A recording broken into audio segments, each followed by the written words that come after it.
Bonjour, morning brief du 6 juillet 2022. Alors la bourse de Tunis termine sur une note négative avec un Tun Index donc qui a reculé de 0,28%, réduisant ses gains annuels à 6,37% dans des volumes qui sont modestes, seulement 3 158 000 dinars échangés sur le marché central où SIT, c'était le titre le plus actif avec un volume de plus de 741 000 dinars. UUB, parmi les titres les plus actifs, qui a également fait l'objet d'un volume d'échange de plus de 623 000 dinars. 341 000 dinars également échangés sur New Badila. Et pour ce qui est des principaux écarts de la journée, on a Sopat qui gagne 5,97%, 5,92% de hausse pour un PBS.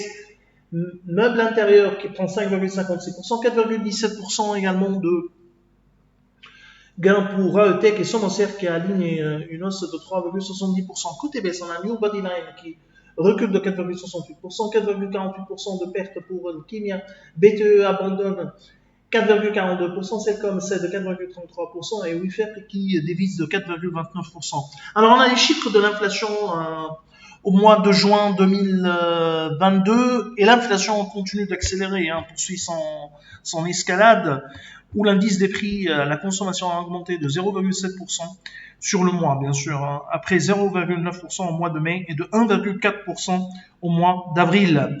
Le taux d'inflation dépasse la barre de 8% à 8,1%, le niveau le plus élevé pour l'IPC, c'est-à-dire l'indice des prix à la consommation, calculé sur la base de 2015. Et si on regarde un peu l'historique de l'inflation en Tunisie, la dernière fois où le taux d'inflation avait dépassé les 8%, indépendamment de la base, c'était au mois d'octobre 1991%, c'est-à-dire plus de 30 ans, presque 31 ans.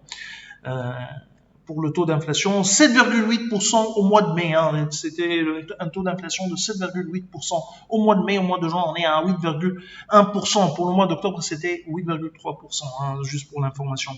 Alors la bonne nouvelle, la seule bonne nouvelle est que le taux d'inflation sous-jacente hors produits alimentaires et énergie a reculé à 7,2% contre 7,4% le mois précédent. Cependant, la flambée des prix des produits alimentaires, 11,4% pour l'indice des produits alimentaires libres, est inquiétante, puisque la guerre en Ukraine continuerait à mettre sous pression les flux d'approvisionnement des denrées alimentaires. Et donc, cette inflation élevée va persister encore, va durer encore. La BCT devrait confirmer son taux directeur lors de la prochaine réunion de son conseil d'administration. Nous attendons une augmentation de taux directeur fin août ou bien au mois de septembre. C'est tout ce qu'on a pour ce matin. Nous vous remercions pour votre attention et on vous donne rendez-vous pour demain matin. Au revoir, à demain.